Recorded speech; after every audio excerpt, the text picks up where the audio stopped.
Listo, doctor, puede empezar. Ya podemos empezar. Ya podemos empezar, sí. Ya. Ya está. Esto va hasta las 6, ¿no? Hasta las 6, sí. Ya. Vamos, muy buenas tardes, queridos alumnos del curso de literatura hispanoamericana del siglo XIX en este semestre del 21-2. Bueno, ya hemos hecho un recorrido temporal amplio que nos ha dado la oportunidad de conocer con algunos trazos, algunos generales y otros más específicos, de varios autores que corresponden a la primera generación, llamada así la generación libertadora, porque coincidió con la liberación, con la independencia que consiguieron, disculpen, los países que habían estado bajo el dominio injustificado de España, que como todos sabemos bien, y esto lo hemos recordado en el curso, a partir del siglo XV y el XVI, que son siglos claves en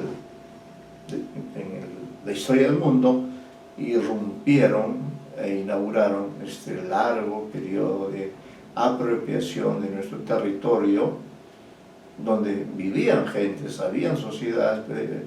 Los españoles, que eran poderosos, irrumpieron en ese mundo, por supuesto, al cual ahora llamamos hispanoamericano o latinoamericano, pero en una época en que ellos recién llegaban, ¿no? Entonces, bueno, ya hemos hablado bastante de eso.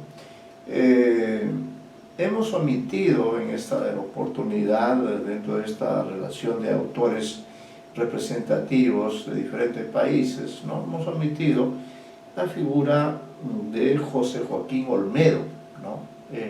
Que también formó parte de esta generación. Ustedes pueden encontrar información sobre él, pero hemos omitido, diríamos así, porque dentro de la generación libertadora, diríamos, él tuvo José Joaquín Olmedo tuvo un proyecto literario ambicioso, diríamos, ¿no? Para el momento, para la fecha que está viviendo, que era justamente la propia independencia. Entonces se le ocurrió a él hacer una oda a Bolívar, ¿no?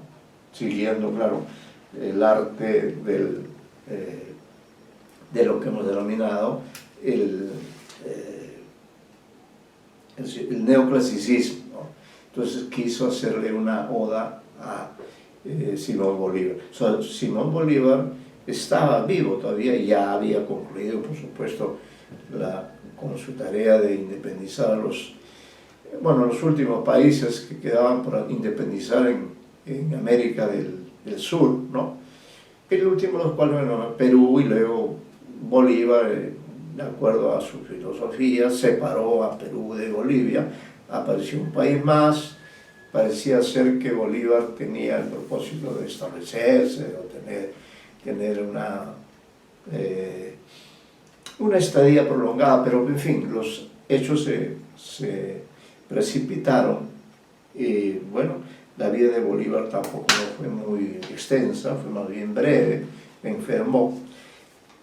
Pero José Joaquín Olmedo tuvo, digamos, considero yo particularmente, creo, la mala idea de comunicarle este proyecto a Simón Bolívar, ¿no?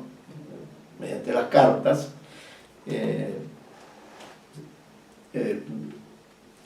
José Joaquín Olmedo le escribió al general, al libertador, como se le llamaba, que gozaba de una amplia popularidad, que iba a ser una oda, canto a Junín, que era un canto a una victoria con la que se estaba ya consolidando la independencia peruana. Y bueno, pareciera ser que Bolívar aceptó el proyecto y sí, efectivamente hizo un canto a Junín, José Joaquín Olmedo, pero en el proceso, de en el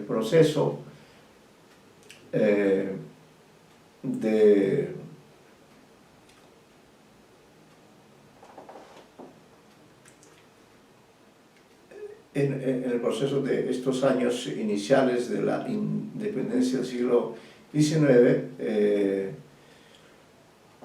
Bolívar leyó los versos y le hizo algunas correcciones, ¿no? Y hubo un intercambio de cartas, un intercambio de opiniones acerca del poema. No es que el poema sí salió, pero no era pues lo que realmente merecía Bolívar, ¿no? Entonces por eso lo hemos dejado de lado. Ya si ustedes por una cuestión de curiosidad personal quieren leer esa oda, es una oda muy al estilo neoclásico, ¿no? Muy retórica, muy sonora, muy retumbante,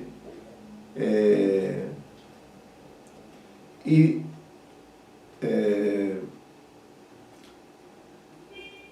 la historia, digamos así, ha dejado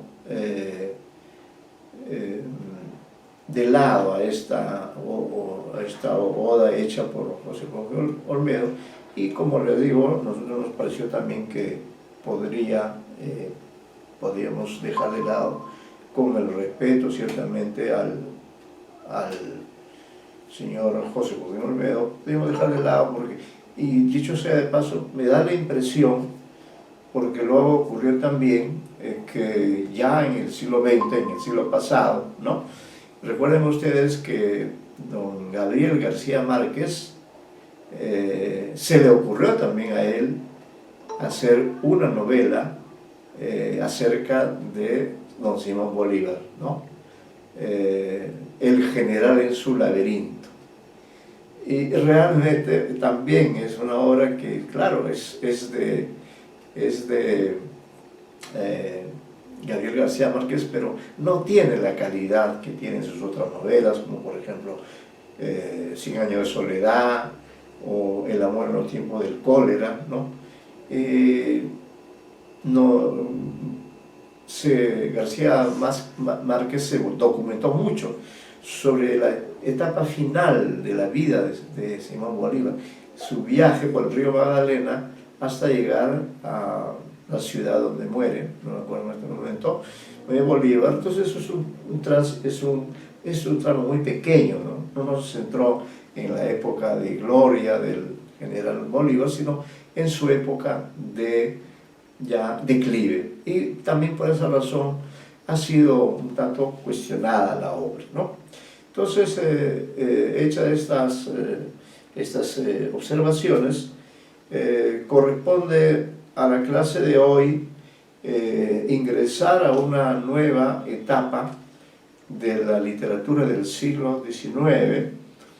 Si el periodo anterior fue denominado como el periodo de la generación libertadora, este periodo al cual nos vamos a referir a partir de esta clase y durante algunas más, corresponde a lo que se llama el romanticismo hispanoamericano, y hablamos también del realismo, que el realismo fue mucho menos importante, pero en fin, quizá mencionaremos algunos datos, ¿no?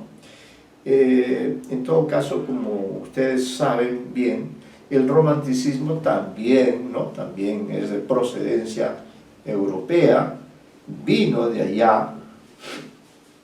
Es una palabra, además, la palabra romántico, romanticismo, romance, es una palabra plural en su significación, ¿no? Y entonces tiene varias acepciones, y no solo en lo literario, sino también en lo artístico. Pero aquí en las clases que damos en el curso, el romanticismo hispanoamericano se refiere principalmente a la producción literaria que se hizo en nuestros países, en nuestra América, principalmente América del Sur, América Central, América del Norte, hasta llegar a México, ¿no? Entonces el romanticismo multiplicó la cantidad de autores que desarrollaron sus obras literarias, que son las que mencionaremos, algunas de ellas, y hay una buena cantidad de autores, pero no vamos a hablar lógicamente de todos ellos, ¿no? Sino de los autores más importantes de este movimiento del romanticismo. Y entonces les pedimos que vayan a la página 25, dejen de lado ya el primer párrafo, que con él nos referimos a Heredia, y ya sabemos que Heredia sí hizo poesía y de la buena, es miembro de esta generación, pero lamentablemente José María Heredia no vio libre a su país, ¿no? Porque la libertad de Cuba ocurrió muchos años después. En todo caso, que sea esta alusión ya de despedida a Heredia, el informarles, como dice aquí en la nota 40, cómo José María Heredia ha sido reivindicado por un cubano del siglo XX, del siglo XXI, porque es un que está en plena actividad.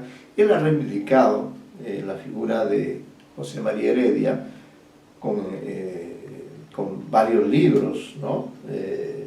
Hay un libro de ensayo que se llama Agua por todas partes, vivir y escribir en Cuba, ¿no? Y ahí hay también una referencia a José María Heredia, y además hay una novela que se llama La novela de mi vida, ¿no? En la que el protagonista es José María Heredia. Pero aquí, digamos, eso queda de lado, solo es una información alusiva a algo curioso, ¿no? Es decir, al que un autor del siglo XIX, que es así lo que estamos estudiando, ha sido reivindicado, y gracias a la labor de reivindicación que ha hecho Padura, es que también nosotros nos animamos a ampliar la información acerca de la obra literaria de José María Heredia, ¿no? Entonces, comenzamos la lectura, pero preferimos hacerlo así para que ustedes, diríamos, sigan este discurso, ¿no? Y que eventualmente podamos hacer preguntas o aportes, paréntesis, porque el romanticismo, como repito, es un movimiento amplísimo a nivel por lo menos de la literatura occidental, pero aquí vamos a hablar de una de esas variantes, de una de esas versiones, la versión del romanticismo hispanoamericano, que es el que ustedes están llamados a conocer, ¿no? A profundizar, incluso a especializarse en algunos autores, porque hay una mayor producción. Entonces decimos, hay muchas versiones acerca del desarrollo del romanticismo, que fue un vasto movimiento de renovación en todas las áreas y actividades realizadas por el ser humano.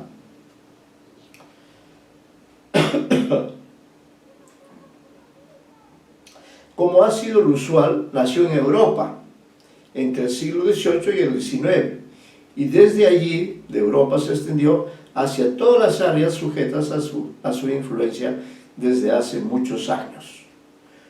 Por ello hemos decidido beneficiarnos de los planteamientos de una maestra mexicana, y luego hurgaremos en otras fuentes para ampliar y leer directamente a los autores románticos. Dicho sea de paso, el romanticismo hispanoamericano fue mucho más masivo que el de otras regiones y logró promover a autores importantes, los cuales a su vez escribieron obras valiosas en las que se nota la influencia europea, no solo la de España, sino de otros países importantes, ¿no? Con ello hemos ganado la posibilidad de leer y estudiar la originalidad y las propuestas válidas logradas por nuestros escritores. De todos modos, se hacía una necesaria, se hacía una necesaria amplia renovación con respecto al neoclasicismo. Romanticismo significa, ante todo, libertad, tanto colectiva como individual. La libertad colectiva se resuelve en independencia.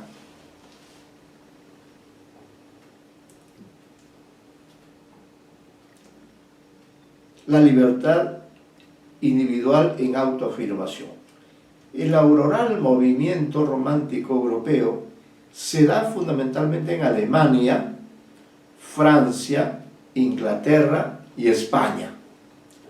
A nuestra América del Sur, o a Hispanoamérica en general, llega desde Francia, en especial con las obras de Victor Hugo y Lamartine. De Alemania viene Novalis, de Inglaterra llega Lord Byron, y de España citemos a Larra, Espronceda, José Zorrilla y el Duque de Rivas, todos ellos románticos españoles. Sin embargo, la América que rompe el yugo colonial un poco antes no recoge con beneplácito los lineamientos marcados por España. La herida reciente de la independencia hace que los escritores vuelvan los ojos a Francia e Inglaterra en busca de espíritus a los cuales acogerse, ¿no? Claro, ahora ya había más libertad, ya no solamente para relacionarse con España, con la cual ya las relaciones eran libres, podríamos decirlo así, sino que podía relacionarse con otros países europeos. Además, algunos de estos autores románticos hicieron viajes por Europa o incluso por Norteamérica, ¿no? Tras el triunfo de las luchas independentistas, lamentablemente los países emancipados habrían de experimentar nuevos y graves problemas, ¿no? Es decir, es lamentable que luego de haber luchado tanto por la independencia, los frutos no hayan sido los adecuados, ¿no? Un ejemplo: los grandes caudillos se convirtieron en los grandes dictadores, ¿no? En ese sentido, hay muchos dictadores en el siglo XIX. Especialmente en Argentina se crearon dos bandos perfectamente diferenciados. Por una parte, los conservadores, que deseaban seguir manteniendo vivas las viejas estructuras económicas, políticas y culturales, y los liberales, cuyas características fundamentales eran la valentía, la pasión y el deseo de justicia. Una valentía que lo mismo se da en el campo de las letras que en el de las armas, y la política, y una pasión que rompe con los cánones estéticos del siglo XVIII. Exaltan la naturaleza como parte de su identidad y crean una literatura que, a pesar de sus deficiencias formales, ¿no?, posee el dinamismo y la fuerza necesarias para imprimir la vitalidad y frescura que nos hace considerarlas como partes importantísimas de la historia literaria de Hispanoamérica. Además de ese afán libertario que se desprende del espíritu romántico, existen otros factores que son particulares de este movimiento: la noche, el gusto por lo grotesco, la fantasía y los sueños, etc. Vamos a hablar a continuación, vamos a dar lectura a la figura y a la obra de uno de estos escritores, quizá no lo conozcan, pero que en su contexto, en el siglo XIX, sí fue muy importante. Nos referimos a la figura de Esteban Echeverría y el romanticismo argentino, ¿no?, que está titulado así esta parte de nuestro material. Está en primer término el nombre de este escritor, además porque, como hemos dicho, hubo mucha literatura romántica, pero el movimiento romántico más poderoso, más fuerte, más hegemónico fue el romanticismo argentino. Los otros romanticismos no tuvieron, diríamos, el protagonismo que sí tuvo el romanticismo argentino. Y la figura que, diríamos así, motivó esta mayor difusión, esta mayor trascendencia del romanticismo en Argentina, fue precisamente este autor sobre el cual daremos alguna información, que se llama Esteban Echeverría. Entonces, estas páginas van a girar acerca de qué modo Esteban Echeverría, autor no tan conocido ahora, sin embargo fue una figura clave en el desencadenamiento, en el inicio, en el desarrollo y en el protagonismo del romanticismo argentino. Decimos, casi todas las características del romántico europeo se plasman en la personalidad del emblemático escritor argentino Esteban Echeverría, 1805-1851, ¿no? Como ven, murió joven, quien en su breve vida, tuvo el privilegio de viajar a Francia, no como consecuencia de un exilio forzado, sino beneficiado por un plan del gobierno de su país que decidió enviar a algunos jóvenes a la cuna del romanticismo, que supone esa cuna era Francia, para que luego retornen al suelo de la naciente patria y apliquen todo lo aprendido y practicado a la organización de la República Argentina. En ese trascendente propósito, Esteban Echeverría cumplió con creces su ejemplar propósito. Volvió a los 5 años a su país y lo encontró dividido, como se dice en líneas atrás, y los grandes caudillos se convirtieron también en los grandes dictadores, según veremos, y según ya hemos dicho. En adelante, con la monstruosa figura del dictador Juan Manuel Rosas. Ese es otro nombre que hay que recordar, ¿no? La figura del dictador Juan Manuel Rosas, que mantuvo a su país dividido hasta que cayó derrotado en la batalla de Caseros en 1852. Este sujeto, Rosas, ¿no?, con su actitud intolerante, rompió la unidad de Argentina y estableció 2 bandos: los conservadores, encabezados por el tirano y denominados federales, y los liberales, que deseaban el progreso, a quienes se llamaban los unitarios, grupo al que pertenecía Esteban Echeverría, y un núcleo unido alrededor de él y en el que figuraban Juan Alberdi, José Mármol, el autor de Amalia, una de las primeras novelas del siglo XIX, Domingo Faustino Sarmiento, también famoso, Juan Manuel Gutiérrez, otra figura de la que hablaremos un poco más adelante, ¿no?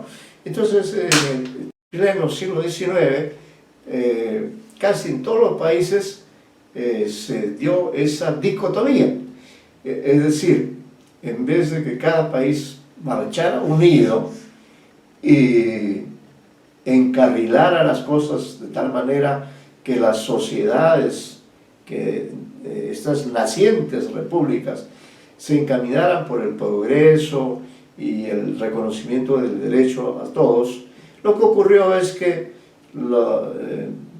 se produjo una división en casi todos los países, ¿no?, liberales y conservadores, ¿no? Conservadores eran los que querían seguir conservando los privilegios de la etapa anterior, de la etapa colonial, y los liberales eran aquellos que querían, en cambio, el progreso, no a la manera como habían estado sujetos al régimen colonial, sino a la manera de países totalmente libres, totalmente liberados de los terribles lazos de dependencia, ¿no? Entonces, vamos a hacer un pequeño paréntesis porque hay un pequeño problema técnico, no sé si esto está interfiriendo, no, creo que ya no, ¿no? Bueno, entonces, volviendo al romanticismo argentino, y recordando la figura de Esteban Echeverría, que vuelve a su país y encuentra el país dividido, ¿no? Pese a que las circunstancias eran difíciles para los unitarios, o quizá por ello mismo, Esteban Echeverría entró en acción en varios planos complementarios, indispensables para derrocar al tirano Rosas, que había seccionado a su patria, había dividido a su patria en dos grupos enemigos, sin considerar que hacía poco que todos ellos habían luchado por la independencia, ¿no? Pero al citado tirano solo le interesaba mantenerse en el poder, perseguir a los unitarios o liberales y establecer un modelo de país que desbarataba la unidad nacional por la que tanto se había luchado. La incoherente y personalista estrategia que estableció el nefasto Rosas llevó a que se produjera una situación de confrontación en todos los planos. Este feroz dictador promovió una división interna en su propio país. Generó, por ejemplo, una acción entre la porteña Buenos Aires, ¿no? Buenos Aires, faltaba poner ahí, entre la porteña Buenos Aires, y el interior del territorio que estaba formado por importantes provincias. Por supuesto, Rosas se incluía dentro de los conservadores del interior, pero gobernaba desde la progresista Buenos Aires. En ella estaba sentada la naciente burguesía porteña, repudiada por los caudillos conservadores que deseaban despojarla de su potencial socioeconómico. Y como la mayoría de unitarios residía en Buenos Aires y se enfrentaba abiertamente y con valentía a la política conservadora del tirano, este dio curso a una persecución a todos los enemigos unitarios que conspiraban contra su repudiado régimen. Echeverría, por supuesto, era uno de sus rivales más peligrosos, porque él afrontó todos los peligros y planes que Rosas ejecutó contra sus enemigos peligrosos. Contó con las acciones criminales de sus huestes incondicionales que estaban conformadas por matarifes y gentes de mala calaña, como lo retrata Echeverría en su genial relato El Matadero. Al respecto, aquí hay una nota que creo que sí es pertinente leer con respecto al Matadero, que me parece que es un texto que ustedes van a tener que leer para uno de los exámenes, ¿no? Dice, es un texto famoso, El Matadero, estoy seguro que algunos han leído. Dice, este revelador texto es considerado por muchos críticos como el origen o el antecesor del cuento hispanoamericano moderno, ¿no? Pero este texto llamado El Matadero tiene una historia que ahora un poco más adelante la desarrollaremos, ¿no? Pese a que las circunstancias, bueno, ya leímos esto, ¿no? El Matadero. Echeverría es un romántico hispanoamericano completo y admirable.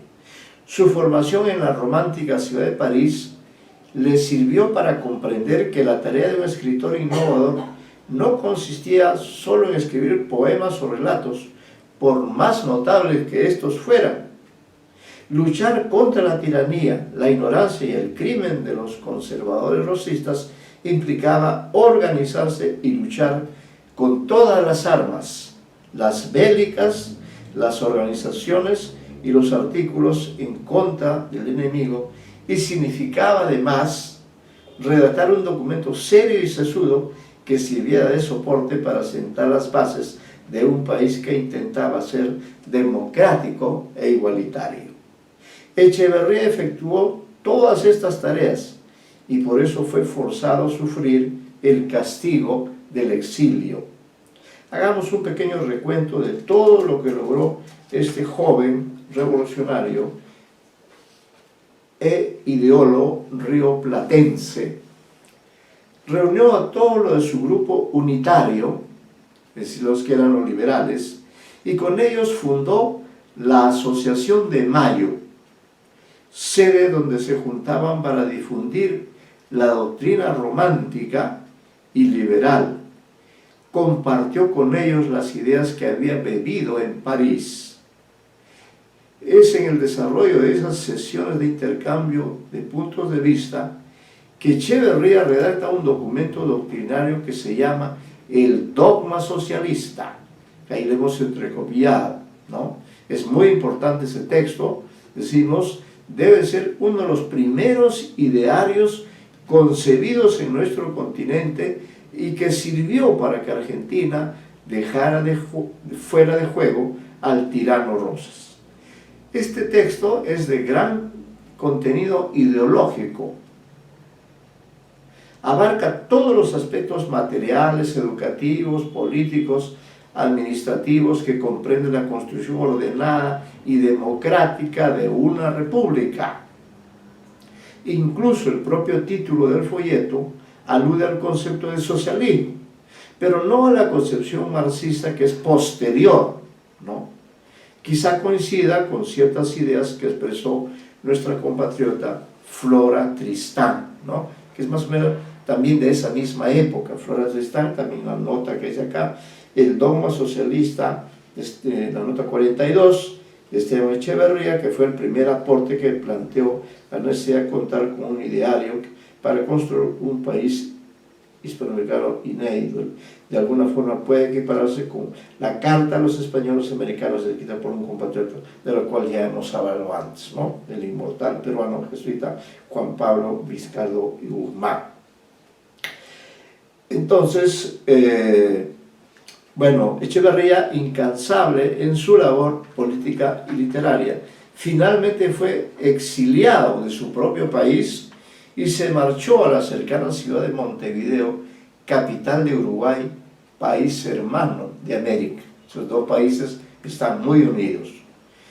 ¿Cuáles son los aportes literarios de Esteban Echeverría? También en los dominios de las nacientes literaturas hispanoamericanas, Echeverría se dio tiempo, concentración e inspiración para crear ciertos textos de gran significado por su valor artístico y de contenido. Además de su validez intrínseca, fueron lo suficientemente motivadores para orientar el futuro trabajo literario que se realizó, por ejemplo, en los dominios de la literatura gauchesca y hasta animó años más tarde al propio Jorge Luis Borges, ya en el siglo XX, a construir geniales textos en los que une los aportes de Echeverría, de José Hernández, autor del inmortal Martín Fierro, que vendrá después, hablaremos de él, uno de los libros clásicos de nuestras letras, sin sospecharlo ni menos intuirlo, porque Echeverría ya había fallecido años atrás, en 1851. Sus dos principales textos literarios han sido esenciales para que la futura literatura argentina hiciera justicia a uno de sus antecesores. Si bien Echeverría era polifacético, culto, incansable y quería mucho a su patria, quiso dedicarle a esta algunos frutos de su inspiración literaria. Ciertamente su creatividad no es tan sobresaliente como la de otros genios de las letras románticas, pero ello no impidió que él decidiera publicar sus trabajos, el primero de los cuales se denomina Los Consuelos, 1834, que causó una grata impresión en sus lectores de esos tiempos.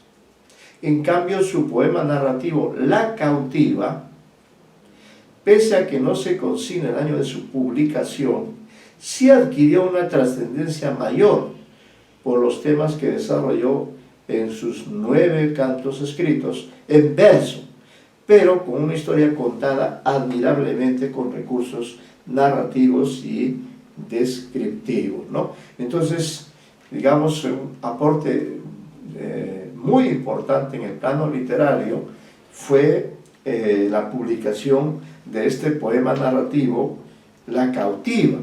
Decimos poema narrativo porque está escrito en verso, ¿no? En diferentes tipos de versos, pero también allí se cuenta una historia de violencia, una historia de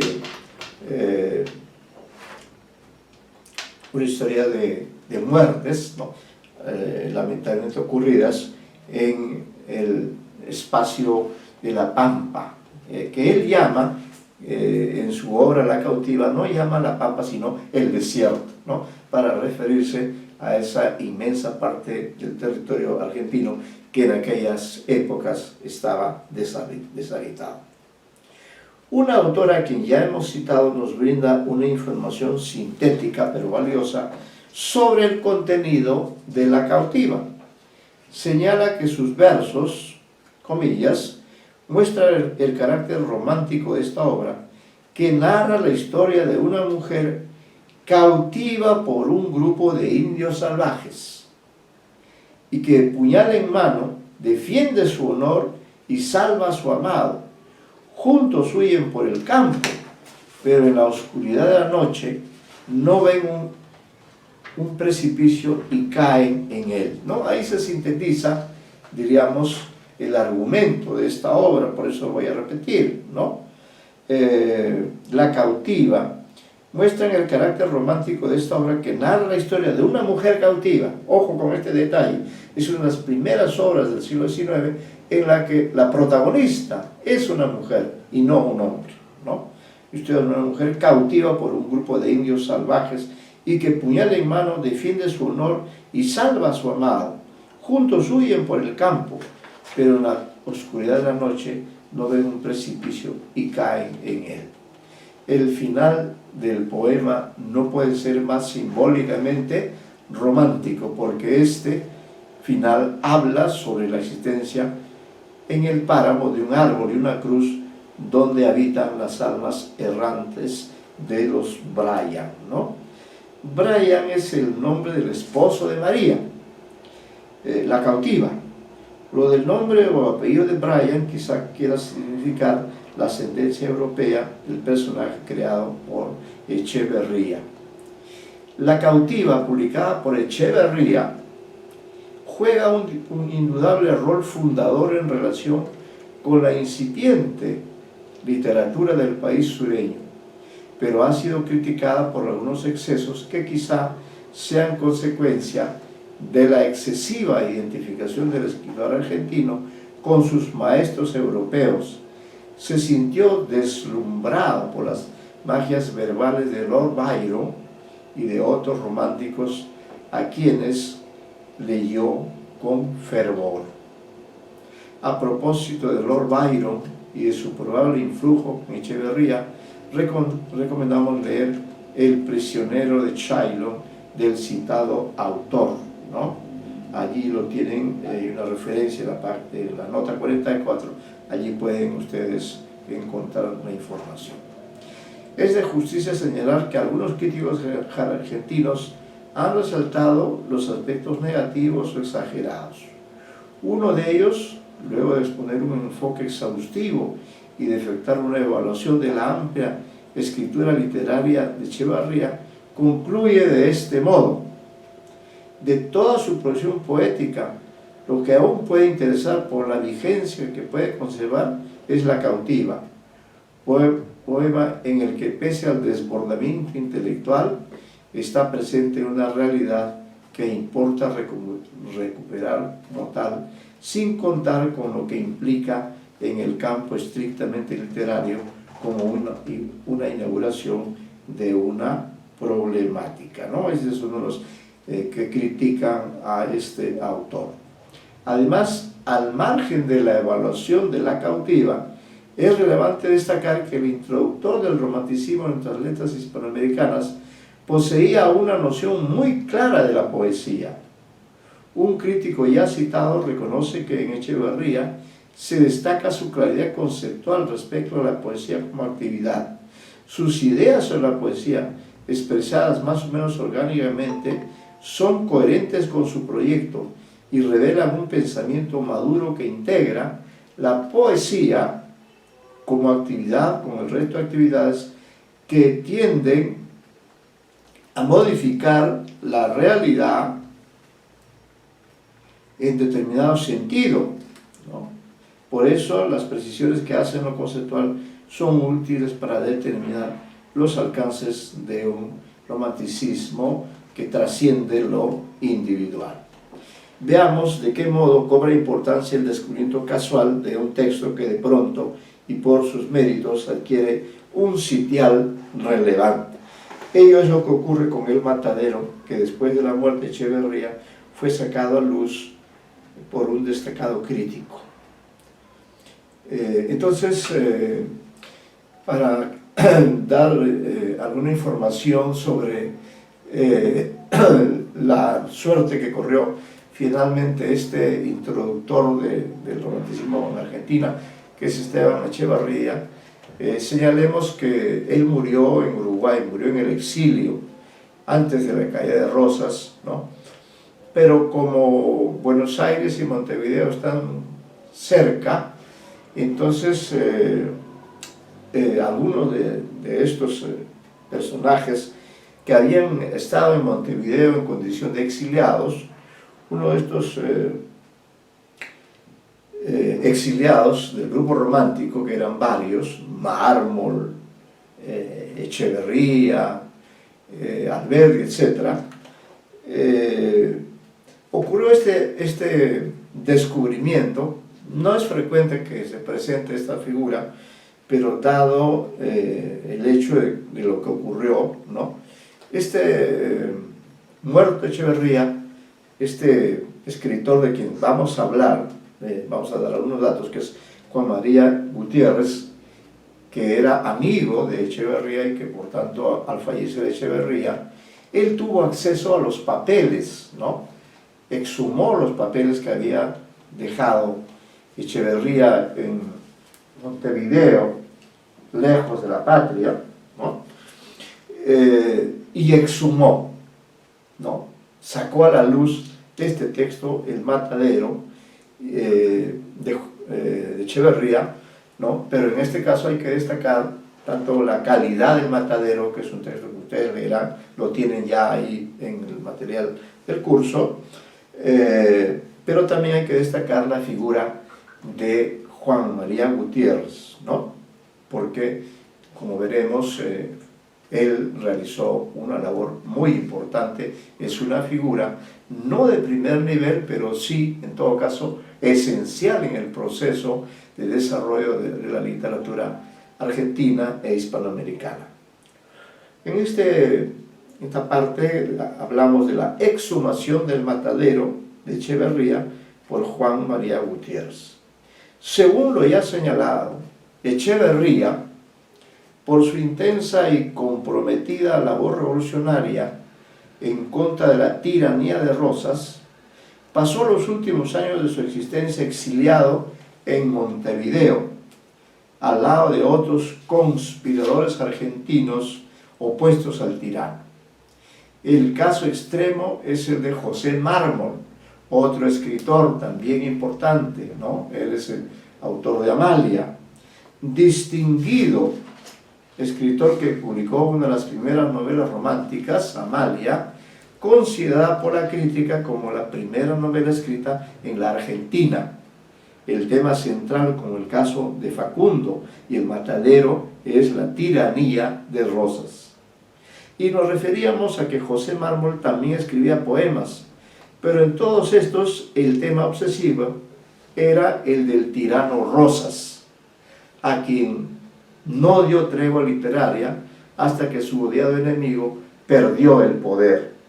A modo de anécdota, se dice que Mármol nunca más escribió poesía después de la desaparición del dictador, ¿no? Entonces, de pasada también nos hemos referido a la figura de de José Mármol, ¿no? Que también, como hemos dicho, debe merecernos una mayor atención, porque le escribió una novela con el tema de la dictadura. Igual también ese mismo tema está en El Matadero, texto del cual estamos hablando, ¿no? Y también El Facundo, de Domingo Faustino Sarmiento. Es decir, la figura maléfica de Rosas inspiró pues a estos románticos argentinos a combatirlo políticamente y también a combatirlo literariamente, escribiendo obras donde él es el antihéroe, donde es el tirano, ¿no? Por eso decíamos momentos atrás que el romanticismo argentino fue el más intenso, el más activo en lo político, en lo literario, en todo aquello. Mientras que, por ejemplo, el romanticismo peruano no tuvo la trascendencia, ¿no? Tuvo la fuerza. Claro, aquí también en el Perú se daba ese enfrentamiento entre liberales y conservadores, pero diríamos que mayormente en esas mismas décadas la actividad romántica de los escritores peruanos no era tan significativa ni ha trascendido tanto como algunos de los textos que estamos mencionando ahora, ¿no? Entonces, a propósito de ello, decimos aquí, entre los otros proscritos, jóvenes unitarios que pasaban días difíciles en Montevideo, estaba el también destacado escritor Juan María Gutiérrez, quien llegó a publicar una novela, pero a él gustaba más de la investigación de textos ignorados o escondidos. Prefería el análisis de obras o la crítica literaria que publicaba en revistas y artículos. Y realizando esa labor detectivesca, descubrió entre los papeles que había dejado el ya difunto Esteban Echeverría la existencia de los originales de un texto inédito, que luego se volvió conocido y muy estudiado. Nos referimos a El Matadero, escrito por su querido y ausente amigo Echeverría. Acá hay una nota 46. Bueno, sí, merece que la leamos, porque creo que más adelante también vamos a volver. Dice Juan Manuel Gutiérrez, que vivió entre 1809 y 1878, es un destacado intelectual del agitado periodo del romanticismo. La famosa Biblioteca Ayacucho le publicó un volumen con valiosos estudios. El libro se llama Historia y Crítica Caracas, Biblioteca Ayacucho, ¿no? Esta es una edición del año 2004. Entonces, no hay que olvidarnos de la labor que cumplió en este caso Juan María Gutiérrez en el descubrimiento de este texto, que luego se ha vuelto famoso en el campo de la literatura hispanoamericana del siglo XIX, ¿no? No sabemos las razones por las cuales el propio autor no lo publicó, quizá porque era demoledor contra la tiranía de Rosas. Igualmente se ignora en qué año encontró los originales del cuento el acucioso Juan María Gutiérrez. Es posible que la prudencia del crítico, por las posibles reacciones de los iracundos seguidores del fenecido, influyera en la demora de la edición, la cual salió recién en 1781. Esa es otra parte del caso del Matadero, ¿no? Otra parte de la historia. A veces un libro tiene una historia secreta. Bueno, pasa eso con El Matadero, ¿no? Que fue escrito, quedó inédito, quedó en los borradores, en los originales manuscritos de Echeverría. Juan María Gutiérrez descubrió el texto, ¿no? Y claro, uno dice, ¿por qué no lo publicaría Echeverría? Probablemente porque es un texto fuerte. Si ustedes han leído, verán que ahí hay escenas muy duras, muy fuertes, en contra de la tiranía de Rosas. Quizá por eso Echeverría no lo publicó, lo dejó inédito. Luego no sabemos en qué año exactamente Juan María Gutiérrez encuentra este texto, ¿no? Pero lo cierto es que él también parece ser que se demora en la publicación, ¿no?, de este famoso texto, cuya primera edición es recién de 1781, es decir, ya el siglo había avanzado, estaba ya en sus tramos finales. El romanticismo ya, bueno, ya había también, se había desarrollado bastante, ¿no? Y entonces esa publicación tardía produjo una conmoción en la crítica, en los lectores, ¿no? Creo que de alguna manera lo explicamos en este párrafo, donde decimos, que luego la edición de 1781 dice: el impacto que causó la sorpresiva aparición del Matadero de Echeverría produjo una conmoción no solo en la comunidad literaria argentina, sino en todo el universo de lectores y críticos de los países hispanoamericanos, incluida España. Y damos a leer y analizar el famoso texto con el cual, según los críticos, se inicia el cuento moderno hispanoamericano, aunque tardíamente. Todos estaremos de acuerdo en cuanto a la calidad de su contenido, en la originalidad de su estructura y en los temas tratados que mantienen su vigencia, no solo actual, sino futura. Un caso de descubrimiento suele ocurrir en el mundo real o en el de la ficción. El más resonante es el del manuscrito de Felipe Guamán Poma, Nueva Crónica y Buen Gobierno, que el autor envió al rey de España. El voluminoso códice que debió llegar a la península nunca llegó y fue descubierto después de varios siglos en Copenhague, en Dinamarca, que es un caso que ustedes conocen, ¿no? Por eso es que Guamán Poma recién se hace conocido en pleno siglo XX, habiendo sido un contemporáneo probablemente del propio Inca Garcilaso de la Vega, que sí pudo publicar él mismo sus propias obras, ¿no? Bueno, su aparición ha generado un revuelo inusual en el mundo académico, ¿no?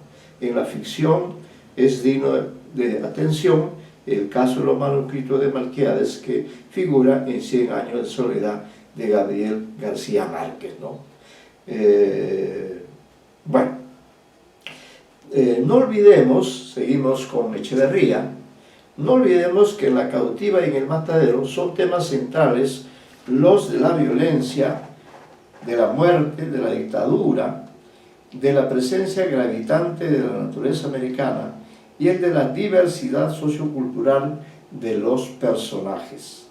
La lectura de este texto de Echeverría nos marcará a todos, porque se vincula a los violentos y pandémicos problemas y conflictos del siglo XXI.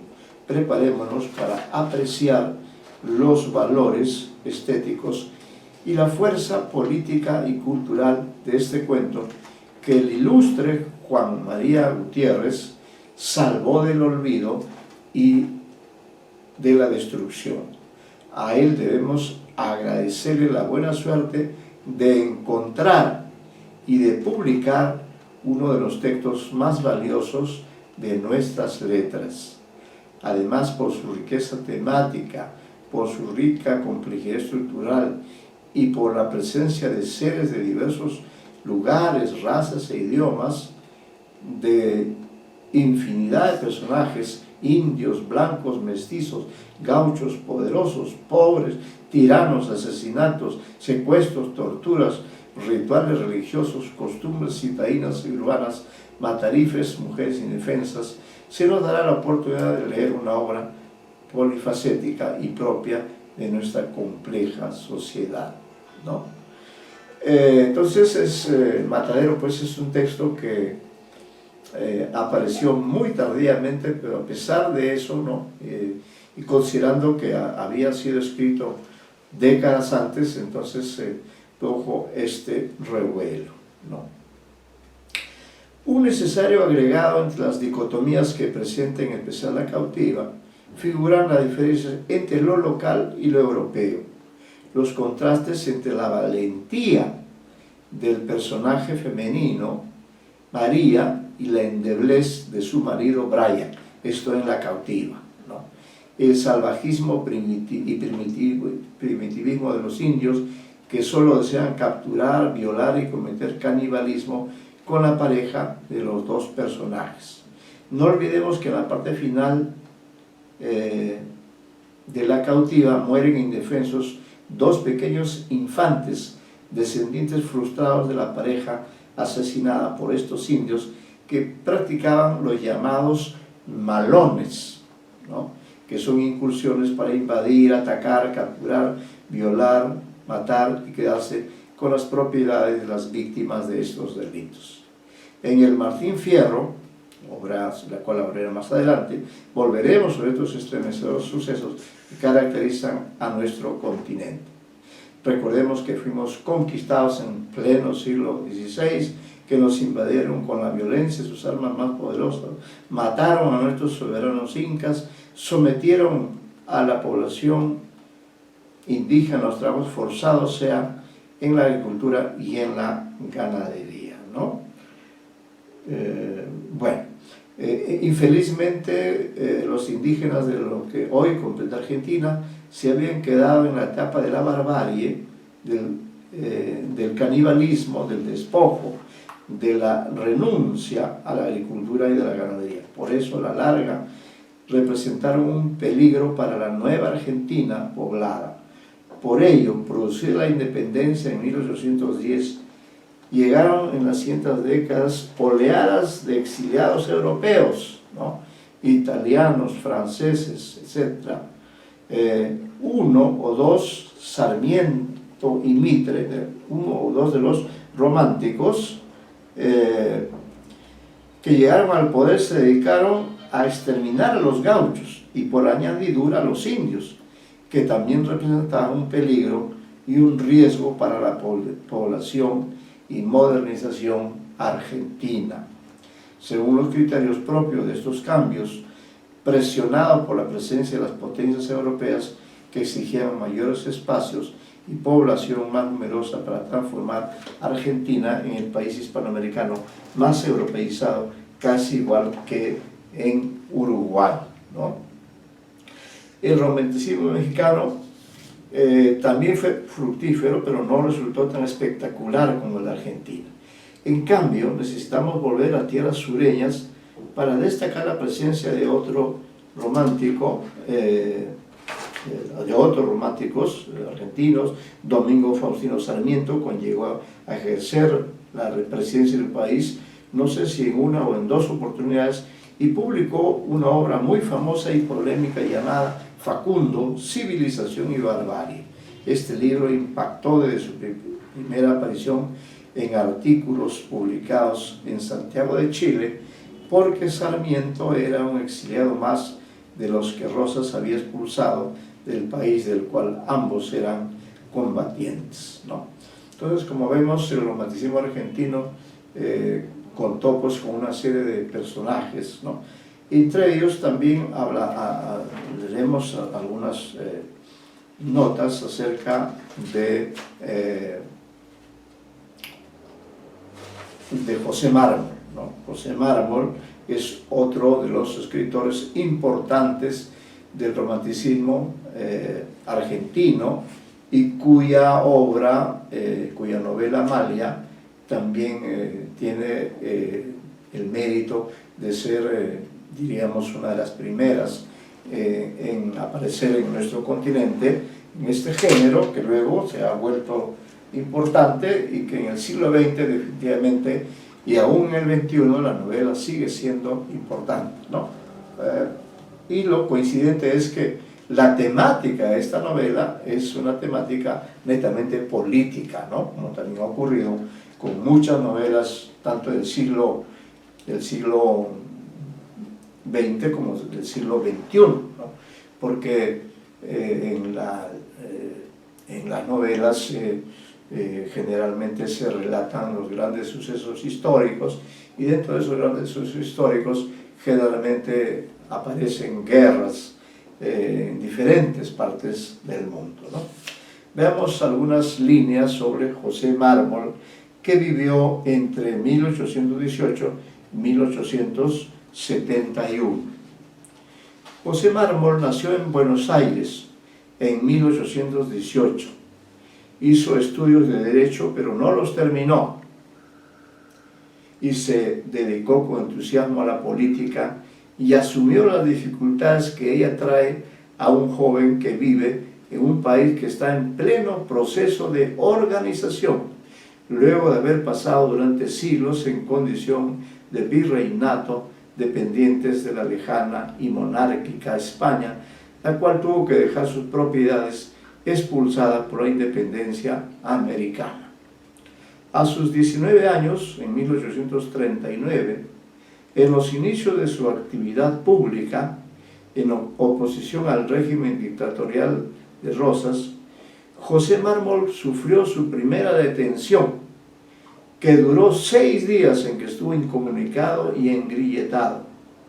Como las perspectivas no eran favorables, se marchó al exilio, tomó una goleta francesa que lo llevó a Montevideo.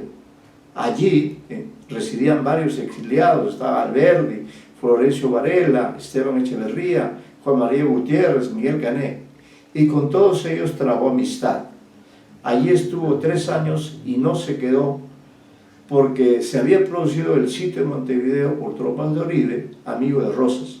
Marchó hacia Río de Janeiro y residió en ese país hasta febrero de 1843, fecha en que salió rumbo a Santiago de Chile, pero las dificultades de la navegación le impidieron llegar a su destino y se vio obligado a regresar a su punto de partida. Había vivido en total 13 años fuera de su patria. Los años posteriores no fueron muy propicios, desempeñó ciertos cargos, entre los últimos fungió de director de la Biblioteca Nacional hasta que se vio afectado por problemas a la vista y hubo de retirarse.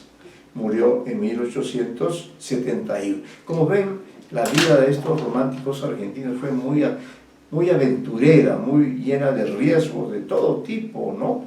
No solamente de muertos, sino inclusive de naufragios, y luego las persecuciones ejecutadas por Rosas y todos estos conflictos sociales que habían ocurrido, ¿no? Dan lugar pues, a una literatura con temas de mucha intensidad.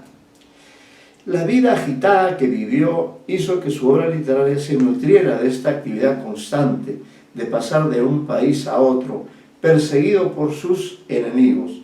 Sin duda, se identificó con el romanticismo argentino como la mayoría de sus contemporáneos. Destacó en la poesía, aunque esta última se alimentó en especial de su rechazo a la dictadura de Rosas, ¿no? Pero que ya hemos dicho que él fue poeta hasta el momento en que desapareció el tirano.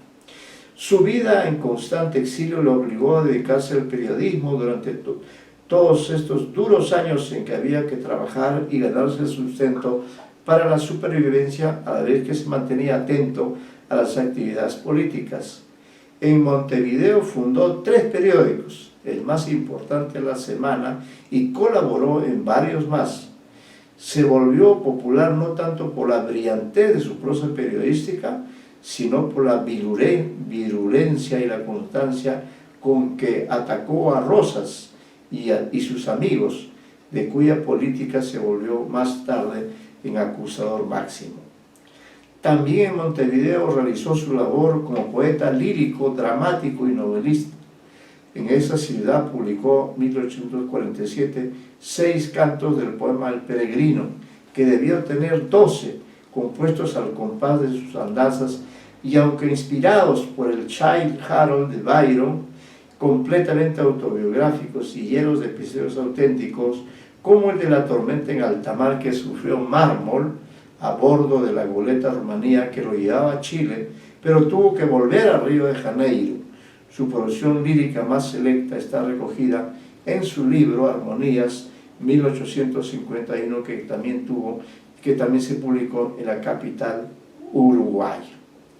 En 1844 publicó en Montevideo, ojo el año, 1844, publicó en Montevideo La primera parte de Amalia, cuya segunda parte apareció después en Buenos Aires, novela de costumbres autobiográfica, que ha hecho muy popular junto con sus alejandrinos de la famosa Maldición a Rosas, el 25 de mayo de 1843, El nombre de mármol. Creó también algunas obras teatrales, El Cruzado, que no llegan a un nivel excepcional.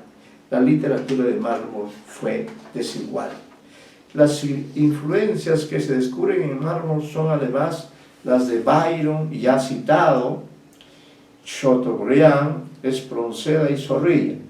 El primero, Byron, lo inspiró a explayarse en magníficas descripciones de la naturaleza americana. De Amalia, ya hemos señalado que la primera parte apareció en 1844 en Montevideo y la obra completa en 1855 en Buenos Aires. Esta particularidad obedece a la condición de desterrado del autor, que solo La caída de Rosas pudo volver a la capital argentina y completar la edición íntegra de su novela más conocida.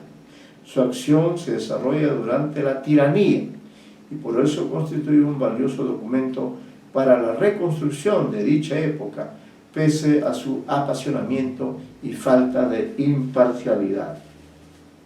En ella predominan la acción y la sucesión a veces truculenta de escenas en el estilo folletinesco propio de la época. Los ambientes están bien sugeridos y son abundantes los diálogos.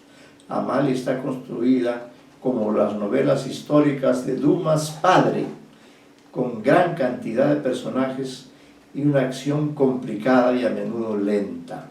No obstante, la obra despierta interés, ha sido traducida a varios idiomas y ha sido reeditada en varias oportunidades. ¿Cuál es el tema central de Amalia? Lo decimos acá en este párrafo. Como se ha señalado, el tema central es la tiranía de Rosas. Al partido del dictador se le llamaba a los federales, a sus opositores se les designaba como unitarios. La novela comienza cuando 6 de los unitarios caen en una emboscada.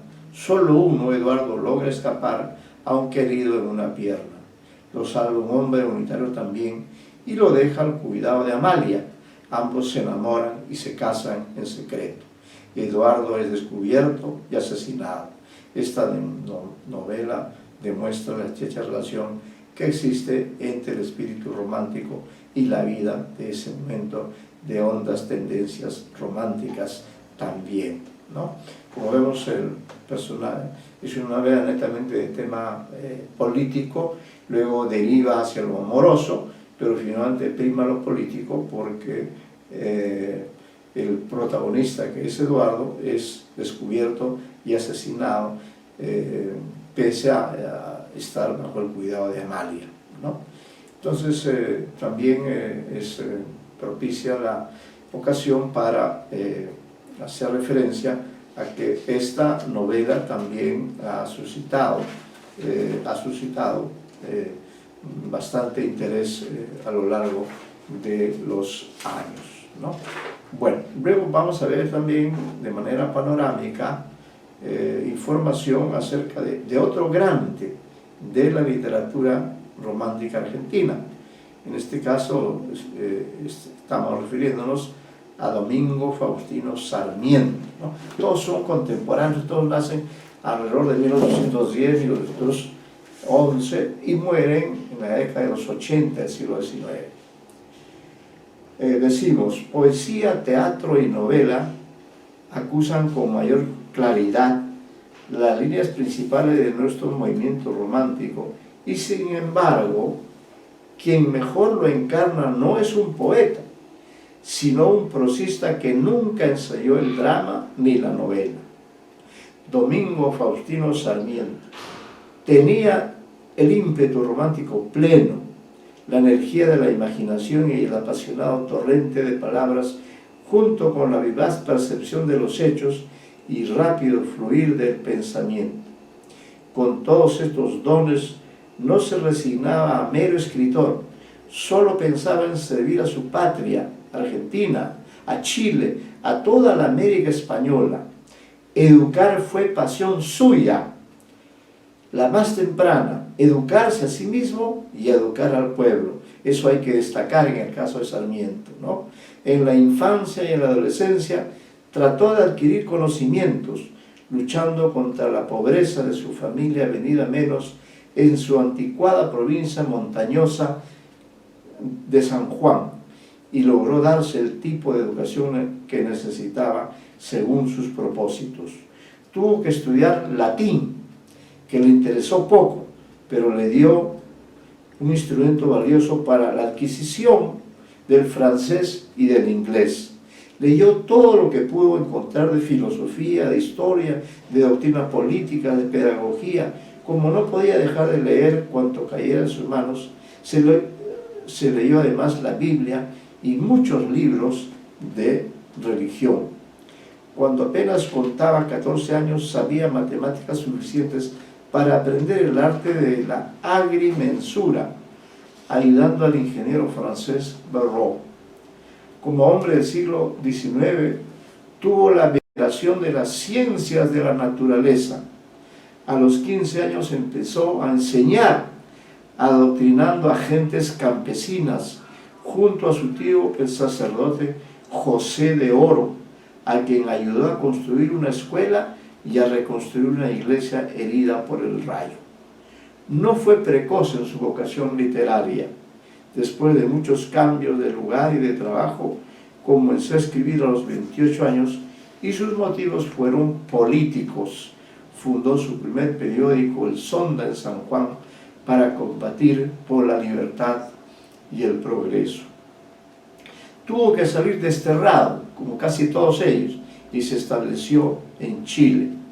Allí atrajo la atención de Manuel Montt. Este fue presidente de Chile, estadista de larga mirada, a quien no le puso temor la idea de encomendar a este maestro autodidacta argentino la organización de la primera escuela normal de la América del Sur en 1842. Para entonces ya escribía en los periódicos principales de Chile y tomaba parte en la querella de clasicistas y románticos, y aquel año fundó además el primer diario de Santiago con el característico nombre de El Progreso. De ahí en adelante y durante toda su vida tuvo siempre entre manos 2 o 3 o más tareas a la vez. En 1845 emprendió el estudio sistemático del despotismo en la Argentina, escogiendo como asunto la vida de Aldao, el fraile convertido, e inmediatamente después publicó Facundo, vida del feroz caudillo de La Rioja. Por ello recibió de Alberdi en momentos de irritación el mote de Plutarco de los bandidos. La biografía de Facundo Quiroga iba precedida por una descripción de la Argentina, especie de ensayo de geografía humana, donde trató de discernir las causas de la enfermedad social del país, la tiranía engendrada por la anarquía. Al final del libro iba el estudio de la situación política. Allí demostraba que era inevitable la caída de Rosas y de todo el sistema del caudillaje, al cual sucedería la reconstrucción orgánica. Era una profecía sorprendente, se cumplió pocos años después. Este libro poderoso es la obra maestra de su tiempo en América. Ha sido la obsesión de muchos lectores cuya preocupación esencial es el problema de las causas y los remedios de los males que ha padecido y padece nuestra América, ¿no? Entonces, como vemos, Domingo Faustino Sarmiento fue un hombre inmensamente productivo, trabajador, incansable, polifacético, gran viajero, muy preocupado por la educación, no solamente de su país, Argentina, sino también de Chile. Escribió también este famoso libro, cuyo género es difícil de determinar, porque hay una combinación de biografía, de ensayo, de sociología, ¿no? Y llegó él a la presidencia. Su carrera abarcó muchas campañas en la prensa y en el Congreso, 2 años de gobierno en San Juan, 1862-1864, 3 como ministro en los Estados Unidos, enviado por su propio país, 6 como presidente de la República, de 1868 a 1874. El prodigioso catálogo de sus hazañas comprende centenares de escuelas y bibliotecas, observatorios astronómicos, jardines botánicos y zoológicos, parques, carreteras, ferrocarriles, líneas telegráficas, inmigración, hasta nuevas ciudades.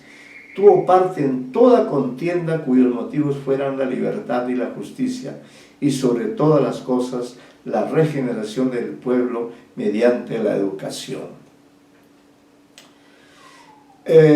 Lamentablemente también tuvo que ver con esta guerra, la guerra de 3 países, Brasil, Uruguay y Argentina contra Paraguay, llegó a su término mientras él gobernaba, y a su gobierno se le pidió que formulara sus demandas territoriales. La inmortal respuesta le dio su ministro de Relaciones Exteriores, Mariano Vega: la victoria no da derechos. Escribió mucho, tanto después del destierro como antes, toda clase de textos sobre los más diversos asuntos o personas. A su periodo inicial pertenecen sus 3 libros mejores, según la crítica, que son Facundo, Recuerdo de Provincia y Viajes. Facundo, Civilización o Barbarie, 1845, es un libro singular en el contexto de la literatura hispanoamericana de todas las épocas. Primero se publicó en forma de folleto en 1845 mediante 25 entregas. Estas 25 entregas constituyen la verdadera edición príncipe de la obra. Entenderlo de esta manera como matriz textual explica generalidades y particularidades de la obra en la que cobran sentido elementos expresivos y de compromisos propios del discurso periodístico. Hecho esto, que habrá que tener en cuenta la relación que guarda el estilo de Sarmiento con sus orígenes y práctica periodística. Este sistema expresivo explicaría detalles que van desde lo semántico hasta lo paratextual.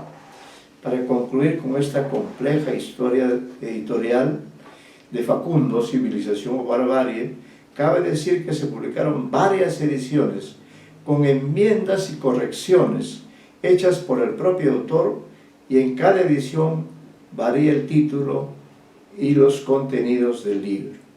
En 1889 aparece Facundo en el tomo 7 de la edición de obras completas, ya cuando ha fallecido Domingo Faustino Sarmiento. Esta edición estuvo a cargo de Luis Mon, y por primera vez el texto se haya dividido en 3 partes, división esta que subsistirá en casi todas las ediciones posteriores. La arbitrariedad y la falta de unidad de criterio que caracterizan esta edición subsisten en las que han tomado este modelo. En cuanto al género al que pertenece, Facundo, Civilización y Barbarie no es un libro fácil de clasificar.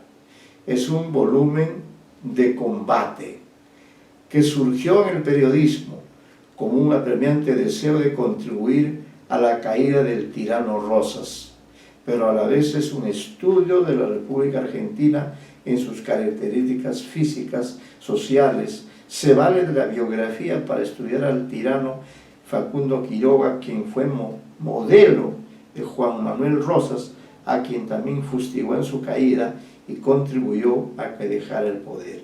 Viajó por todo el mundo, siempre con la idea de prepararse, con la idea de servir a su país,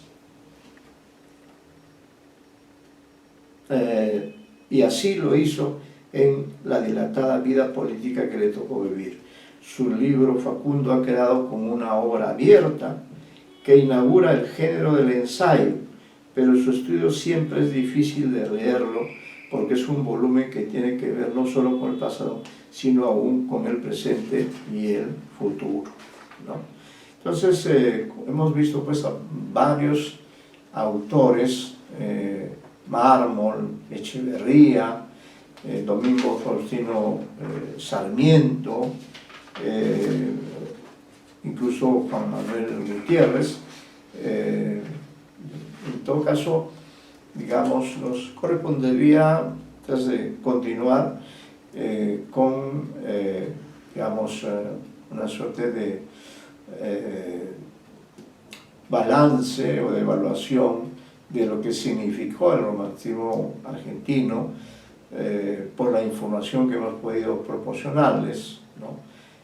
Y ver que esta etapa extensa del romanticismo, estas décadas, están marcadas por luchas políticas principalmente, que se da en casi todos los países, ¿no? En Argentina, en Chile, también en el Perú. De hecho, en el Perú, por ejemplo, en una primera guerra que hubo con Chile, no fue la de 1879, sino la de 1839, en que el ejército chileno ingresó hasta territorio peruano, derrotó al ejército que agrupaba a peruanos y bolivianos, y de esta manera, digamos, evitó que estos dos países pudieran unirse. Entonces siempre hubo entre los chilenos, ¿no?, así como un comentario adicional, hubo esta idea de ver al Perú como enemigo. Entonces, si el Perú se aliaba con Bolivia en aquellos años de la década de 1939, probablemente el Perú podría haber llegado a ser un país más poderoso, no lo sabemos, o quizá estaría más complicado que ahora, ¿no? Pero lo cierto es que entonces el romanticismo, como vemos, también fue un movimiento literario nacido en Europa, pero que tuvo un gran impacto, como vemos, ¿no? Hay una serie de autores que habría que mencionar, tanto entre mexicanos, colombianos, ¿no? En fin, en casi todos los países, pero hemos puesto un mayor énfasis en el denominado romanticismo argentino, ¿no? Porque es el que, además, a través de dos de los miembros de este grupo de unitarios, llegaron al poder, ¿no? Llegaron al poder.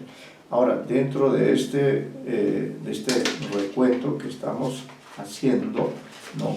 Vamos a, todavía un poco más adelante, bueno, nos falta todavía ver algunos autores del romanticismo argentino, ¿no? Nos falta ver la figura emblemática de José Hernández, creador del Martín Fierro.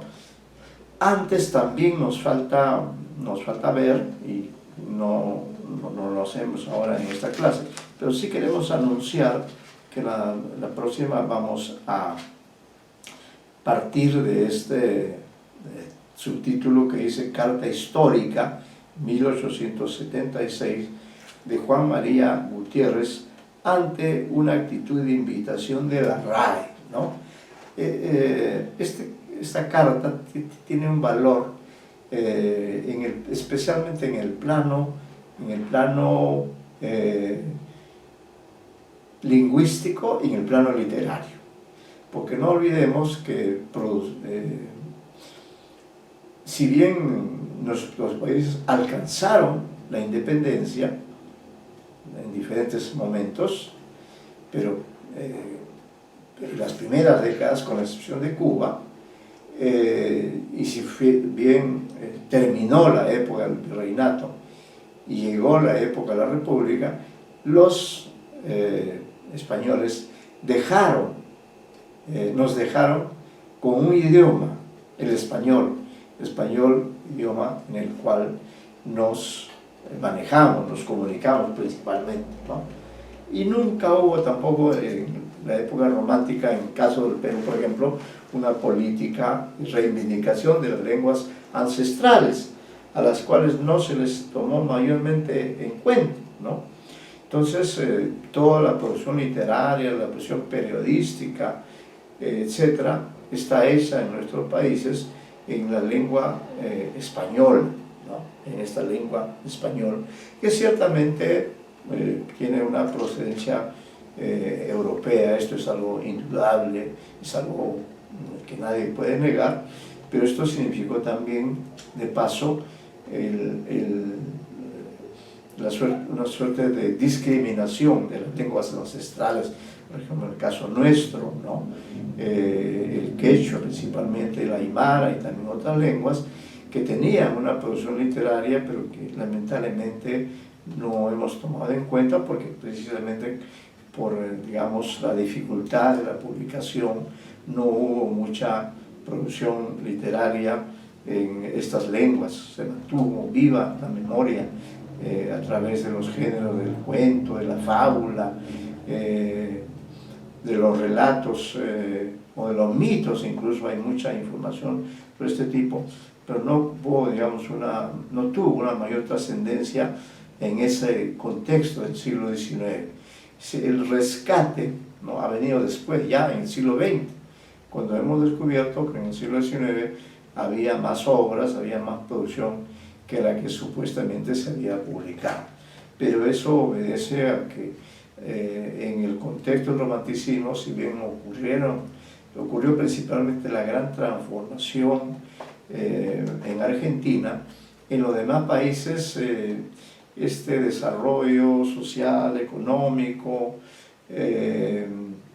cultural, literario, no fue muy amplio, ¿no? Pero de todas maneras hubo ejemplos que habría que tomar en cuenta. Quizá haremos un agregado para referirnos, por ejemplo, a la importancia que cobró también la novela en Chile a través de la figura de Alberto Bresgana, ¿no? Él, por ejemplo, escribió Martín Rivas, una novela a la que sin duda también tenemos que tomar en cuenta. Igualmente, entre los colombianos también destaca la poesía de Rafael Pombo, en fin, lingüistas importantes, una gran preocupación. Y los españoles, ciertamente, que era el país que trajo este idioma, estaban organizados, me parece que ya desde el siglo XVIII, desde el XVIII, ¿no?, ya habían organizado lo que se llama la RAE, la Real Academia Española, ¿no? Porque ellos eran los que habían institucionalizado ese idioma y nos dejaron, ¿no?, como una especie de herencia, claro, de la cual nos beneficiamos nosotros por la facilidad que significa leer literatura en un idioma que manejamos, que dominamos, ¿no? Pero también en ese plano se puede hablar de una especie de discriminación que se mantuvo en esa época, en el siglo XIX, en ese plano de la discriminación, siendo uno solo el idioma. Sin embargo, los españoles, hasta cierto punto, discriminaron al español que se hablaba en nuestros países de este continente, ¿no? Entonces había una especie de jerarquía. Recuerden que el propio Ricardo Palma también fue protagonista de estas conversaciones, de este debate que hubo durante el siglo XIX, ¿no? Y entonces la situación era esa, que si bien éramos repúblicas independientes, ya no había forma de renunciar al español. Eso ya era imposible. Ya nuestros países se habían habituado a comunicarse prioritariamente en el español que nos trajo España, y no es tan fácil. Uno puede renunciar a ciertas cosas externas, pero renunciar al idioma, imposible, ¿no? Ya no era posible, además, ya se había escrito obras muy importantes, ya lo hemos visto en la propia Generación Libertadora, y entonces ya era imposible renunciar. Y con respecto a esta discriminación, en la próxima leeremos una carta que revela la actitud que tuvo este ilustre hispanoamericano Juan María Gutiérrez cuando recibió una invitación de la RAC. Ahí nos quedamos, queridos alumnos, y continuaremos en la próxima sesión en la que continuaremos con el trabajo. Muy buenas tardes a todos ustedes.